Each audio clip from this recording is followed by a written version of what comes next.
Start your day with Impact as we give you positive affirmations, traffic updates, entertainment, fun trivia, and many more on Morning Impact. From 6 a.m. to 12 noon every day on High Impact 102.1 FM, your urban lifestyle station. And I know it's gonna be a lovely day. Hello there. Join us Mondays to Fridays, 7:05 a.m. for newspaper reviews, headlines, analysis, and comments on your urban lifestyle station. High Impact 102.1 FM.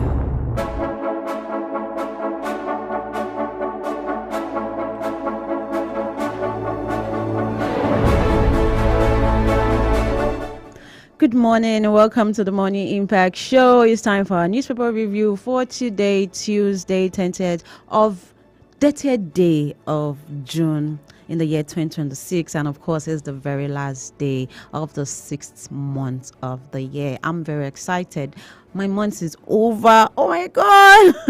I don't know if I'm happy or not, but yeah, my month is over. The 6th month of the year is over. How do you guys feel about this? Are you feeling? Do you feel that you've accomplished anything? If anything at all, I feel we should be grateful that we are alive. We are able to see the 30th day of the month and the last day of the 6th month of the year.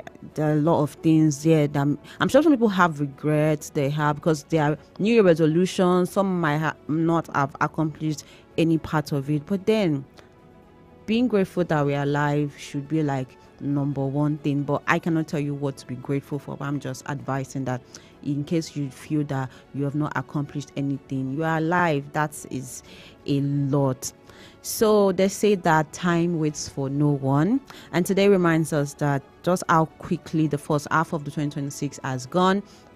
It's another opportunity to reflect on where we have been, where we are, and what we hope to be as individuals and as a nation. It's time for our newspaper review for today. It's the last one for the month of June, and as always, the newspaper mirrors the mood of the country. Today's front pages are dominated by politics, insecurity, the economy, fuel pricing, electoral reforms, South Africa's xenophobic attacks, public health concerns, and government reforms. The headlines raises serious questions about Nigerians' democratic journey, economic realities, national security, and of course the future of governance. We'll be starting off with the Guardian newspaper. And do not forget, my name is Arugundadi Timitokwe.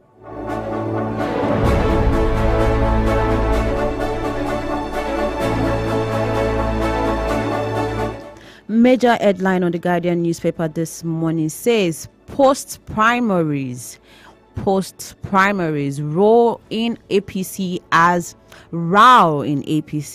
Atiku obedient alleged sabotage of opposition. Row in APC as Atiku obedient alleged sabotage of opposition. This is a major story and the biggest story on the Guardian newspaper. According to the paper, there are fresh accusations from the opposition figures who believe deliberate efforts are being made to weaken and divide opposition parties before Nigeria head to the polls. Former Vice President Atiku Abubakar and supporters of Peter Obi, popularly called the Obedience, are reportedly alleging that certain political developments are not ordinarily internal crises, but calculated attempts to frustrate alternative political platforms. And these concerns revolve around the party restructuring, legal disputes, leadership tussles, and defections. We've seen that political analysts are saying that democracy thrives when there is healthy competition among the political parties, and a weak opposition could reduce accountability, while a divided opposition may make election less competitive. We are currently live on YouTube at High Impact 102.1 FM. You can always join the conversation by calling us in or texting us via WhatsApp or SMS 090-7224-5018. I'll take that again, 090-7224-5018. We're seeing that members of the ruling party have consistently maintained that opposition parties are responsible for their own internal crisis and should stop blaming external forces for their inability to stay united. Of course, as Nigeria prepares for another election cycle, many observers believe that strong institutions, not political manipulation, will determine the credibility of the country's democracy. You can get that story on page, I'm not saying the page, okay, on page 6 of the Guardian newspaper. Moving on to another story, we have NAFDAC seizes 42 million naira expired baby wipes illegally revalidated. This is a very sad story because it has to do with children. NAFDAC seizes 42 million naira expired baby wipes illegally revalidated. Imagine those things were sold to mothers and they used it on their kids. What do you think would have happened? The National Agency for Food and Drug Administration and Control, NAFDAC, says it has confiscated expired baby wipes worth about 42 million naira after discovering that they had been illegally validated for sale. And according to the report, some manufacturers allegedly altered expiry dates to deceive customers. Health experts warn that products meant for babies require the highest safety standards because infants have delicate skin and weaker immune system. People that do this thing just for money, do they know think of the consequences, the thing, what this thing can do to infants or anybody at all? And this discovery it serves as a reminder for consumers to always, but then if we are inspecting things like this and the manufacturers have changed the date, how will the consumer be able to know that this thing is expired? Because even when we check the date, we see that the date has been changed. We are seeing something that it's not expiring to in 2 years, whereas the product itself has expired. We need stronger regulation and harsher punishments for those endangering public health for their financial gain. You can get that story on news page 4 of the Guardian newspaper. Beneath that, we have poor compliance, corruption, falling building collapse, experts warn. We are seeing another one. And has to do with the recurring building collapse incidents. Experts said that poor adherence to building regulations, the use of substandard materials, weak supervision, and corruption remain major causes. We have witnessed numerous tragic building collapses over the past decade, and it has led to avoidable deaths and disruption of property. Professionals are calling for stricter enforcement of construction standards, proper monitoring of developers, and severe sanctions against those who compromise safety. This is something that we need the government to look more into, and we need people that have conscience, because I feel that we are the ones doing these things to ourselves. Because why would you want to use substandard products to build house that you know that people will live in, people will move in, and you know that at the long run this thing is not going to last, it's going to collapse and people might die? These are avoidable accidents, these are avoidable deaths.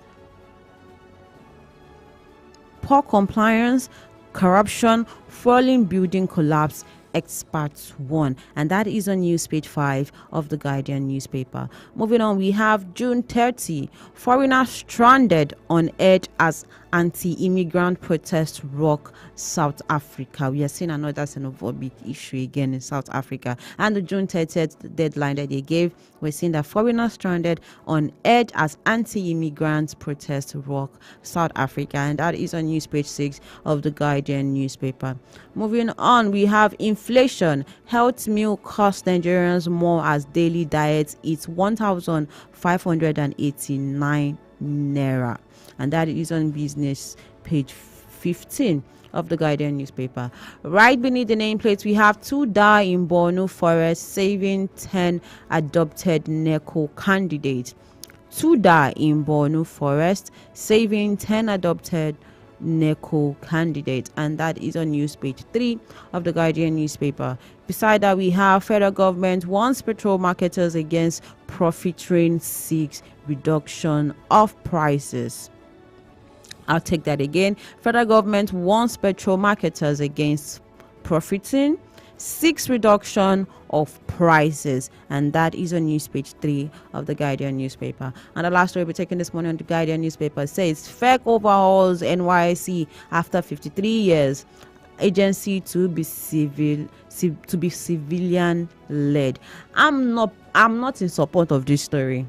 I'm not, because when I went to camp, what I enjoyed most was the parade, was the military drills. And if they are removing this from the whole experience and then extending the stay from 3 weeks to 6 weeks for people to just be listening to side lectures and things like that, I don't think it's going to be interesting. But yeah, that's just my opinion about this. And that's all we're going to take this morning on the Guardian newspaper.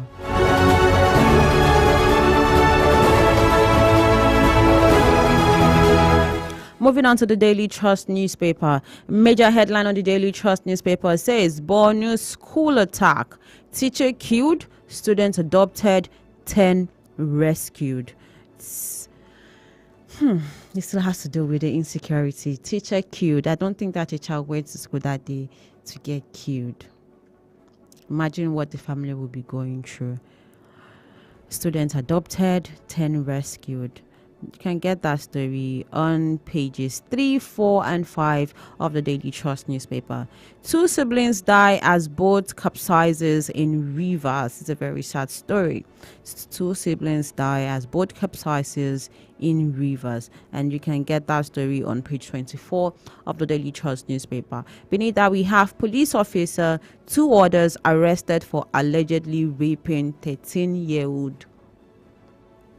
I don't know what to say about this story, because if a police officer that is meant to protect is caught raping a 13-year-old, it's nothing to write home about. Are we safe? Are we safe even from the people that are meant to protect us? Police officer, 2 others arrested for allegedly raping 13-year-old, and that is on page 7 of the Daily Trust newspaper. 16-year-old becomes Nigeria's youngest chartered accountant. Congratulations.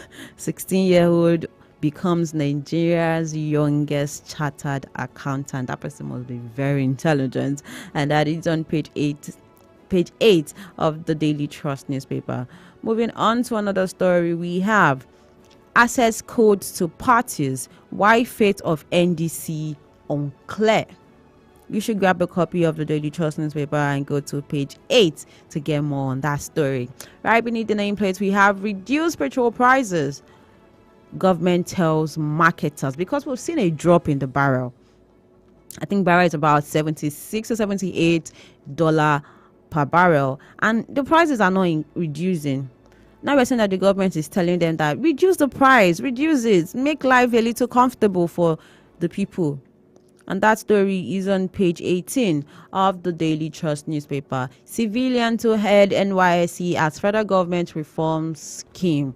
I'm not happy about the story. You can get that on page 7 of the Daily Trust newspaper. And the last story we're taking this one on the Daily Trust newspaper says court clears path for ADA registration as political party.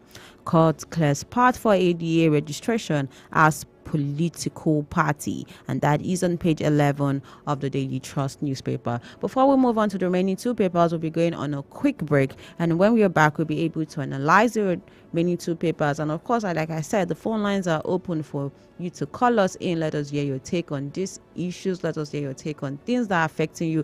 They might not be on the front pages, but there are things that is affecting you and you want to talk about it. 090-7224-5018. I'll take that again. 090-7224-5018. My name is Arugundadi Timotokwe. Do not go anywhere. I'll be right back. The high impact of Lagos. Lagos.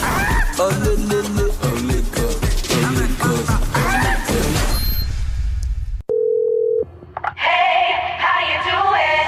Hey, let's get June-tastic as we jump into the month of June. We can miss the make y'all. This month is marking the attendance of the second half of the year, and we're here to put that extra spring in your step, High Impact citizen, to ensure that you're jumping into June with as much excitement as you did at the start of the year. Again, get June-tastic, de-stress, and depressurize. We don't want you stressing over stuff you haven't been able to achieve in the first half of the year. Hey, no pressure. You can still do it. Remember, life is not an unhealthy competitive race. So relax. You've got this. We're rooting for you. So we'll be here cheering you on from the sidelines every time you tune into High Impact Radio 102.1 FM. There's exciting gifts to be won, great music to be enjoyed, and laughter to be shared. So let's hold hands and jump into June together.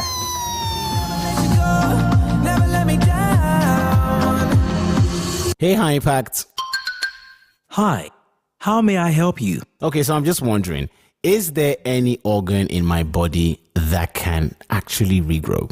I hope you don't have any problem with any organ of your body. However, the liver is that organ in your body that can regrow. That's why half of it can be transplanted even when we have one. So I can literally sell half of my liver and make money. Okay, thank you. Well, probably. We have zero tolerance for mediocrity. High Impact 102.1 FM.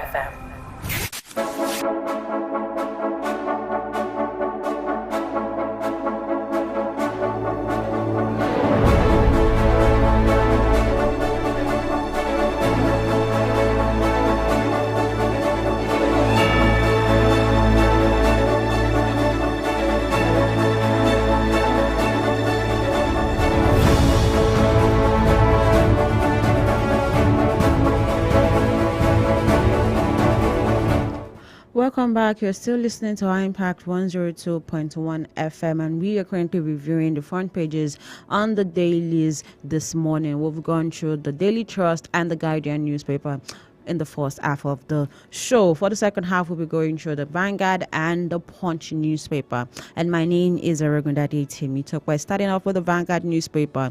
Major headline says, federal government orders marketers to reduce for price. We're currently live on YouTube. If you want to see what's going on in the studio at High Impact 102.1 FM, and you can always join the conversation by calling us in 090-722-45018 or texting us via WhatsApp or SMS 090-722-45018. Federal government orders marketers to reduce for price, and we have three riders to this story. Dangote refinery determines price changes, and this is coming from marketers. NLC blames government for fuel price standoff, and marketers slow to adjust prices. This is coming from OGSPAN. It's a major story. And the federal government has reportedly directed petroleum marketers to adjust for pump prices downwards following the recent changes in supply condition and price adjustment from the Dangote refinery. Government officials argue that if landing costs reduces, consumers should immediately benefit through lower pump prices. However, the marketers, they're insisting that pricing depends on several factors, including transportation costs, exchange rates, taxes, and existing inventory purchased at higher prices. Consumers group have welcomed the government directive, but insist enforcement must be transparent. So now, many Nigerians are hoping for lower prices, and obviously lower prices should reduce transportation, but we're in a country where anything that goes up doesn't come down, especially transportation. Once transport has gone up, we hardly see it come down, unless maybe on Sunday when people are not really outside, especially in this Lagos. The only time we see that transport prices come down is days when maybe public holidays, when people are not really outside. Then you see that those transporters just reduce their money a tiny bit. But once it's rush hour, you see them increase the money, whether the petrol price is the same or it has reduced, or you just see them increase the price unnecessarily. So Hopefully, we see a reduction in the fuel prices and reduction in transport prices. FG orders marketers to reduce fuel price, and that is on page 5 of the Vanguard newspaper. Moving on to another story, we have xenophobia. Over 15,000 Nigerians stranded in South Africa as federal government evacuates 217 today. And we have one rider to that story. The federal government is saying it's not true. The federal government is saying that it is not true. Vanguard is reporting that the federal government has successfully evacuated another batch of Nigerians from South Africa following the recent xenophobia tensions. Officials said that the evacuation forms part of the ongoing effort to protect Nigerians affected by violence and intimidation. But they had conflicting reports regarding the actual number of Nigerians still stranded, with some advocacy groups claim that over 15,000 Nigerians remain affected. The government official is insisting that such figures are exaggerated. This situation continues to evolve as authorities verify available information. You can get that story on page 8 of the Vanguard newspaper, right above the nameplate. Oh, before we go right above the nameplate, we have FEC reforms and NYSC to be aided by civilian, and that is on page 26. On page 7, we have Okundaye, 16 years old girl becomes youngest chartered accountant in Nigeria.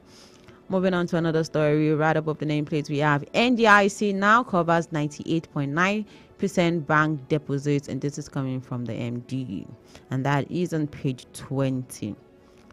U.S. disclosure on 199 killed jihadists refers to May operation, and this is coming from the DHQ.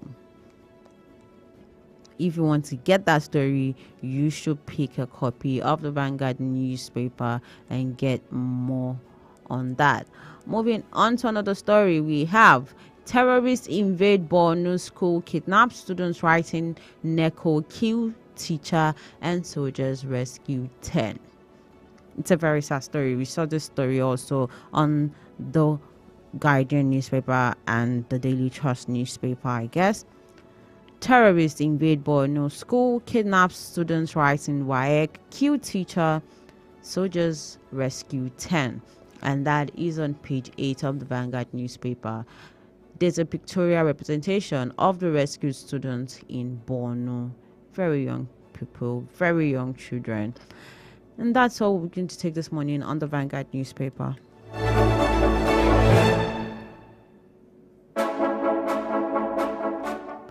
The last paper we're taking this morning is the Punch newspaper.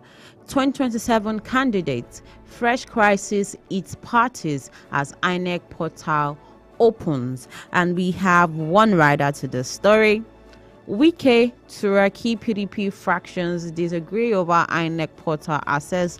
Ayedatiwa, Tunji Ojo, APC camps clash. INEC defends action. Fresh crisis eats parties as INEC portal opens, and that is on page 2 of the Punch newspaper.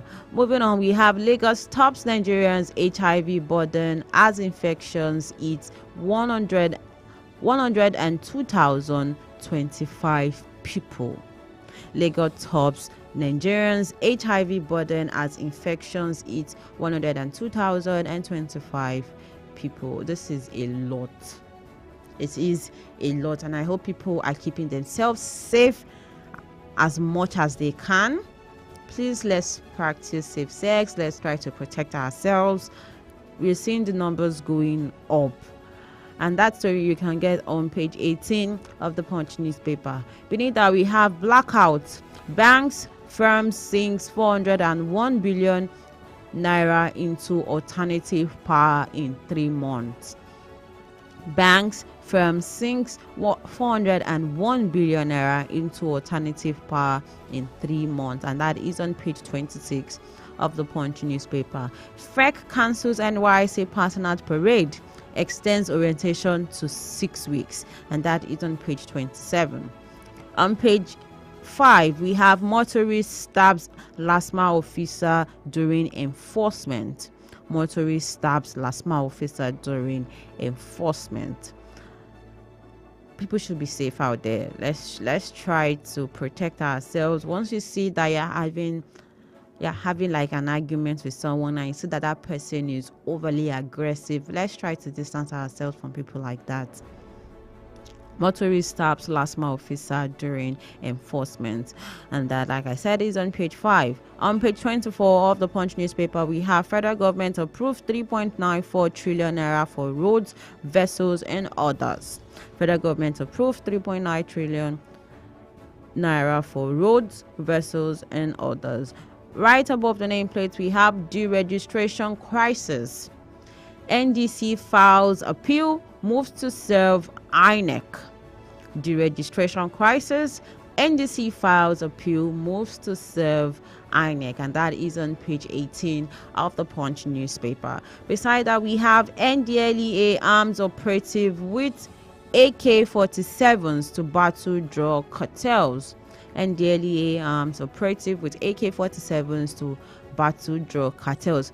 Hopefully, these weapons that are given to their operatives are just going to be used to fight drug cartels and not used to intimidate ordinary Nigerians that you just see and just want to search them for nothing, and then you start intimidating them with those weapons. I hope those people are enlightened enough to know what to do with those arms. And that story you can get on page 27 of the Punch newspaper. Beside that, we have Borno adoption. Troops rescued 10 NECO candidate teachers, and that is on page 9 of the Punch newspaper. And I think that's all we'll be taking this morning on the Punch newspaper. Yes, and that's all we'll be having this morning on the Punch newspaper.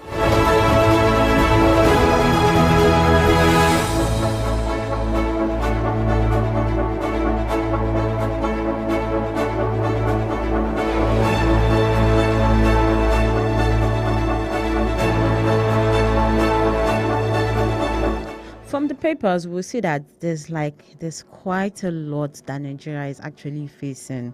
A lot of challenges, insecurity, rising political tension, inflation, and public safety concerns. The challenge before Nigeria is ensuring that governance produces tangible improvement in the lives of the ordinary citizen.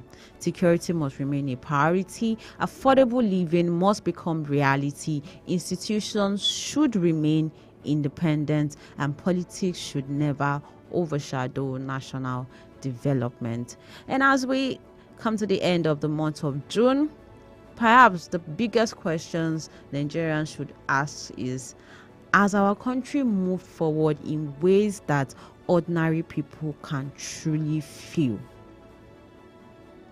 As our country moved forward in ways that ordinary people can truly feel. This is where we draw the curtain for today's newspaper review, the last newspaper review for the month of June, for the first half of the year, and I hope you guys have enjoyed every aspect of it. Even though most of the stories we'll be reading are stories that are very heartbreaking, stories that we hardly had positive stories. Not that we didn't have, but we hardly had it. We just saw people dying, kidnapping, people. It has been a lot. It has actually been a lot. But thank you for listening. I am Arugundade Temitakwe. Have a productive Tuesday and a successful end of the month. And remember to stay informed, because like I always say, informed citizen is an empowered citizen. Good morning, and do not go anywhere. We'll be right back for the Morning Magnet Show, and I'm sure you do not want to miss any part of it. Like I always say, do have a lovely Tuesday. Do not go anywhere. I'll be right back. Hey, High Impact. Hello. How many bones does a shark have? A shark has no bones. Oh, thank you, High Impact. You're welcome. Hello there. Join us Mondays to Fridays, 7:05 a.m. for newspaper reviews, headlines, analysis, and comments on your urban lifestyle station. High Impact 102.1 FM.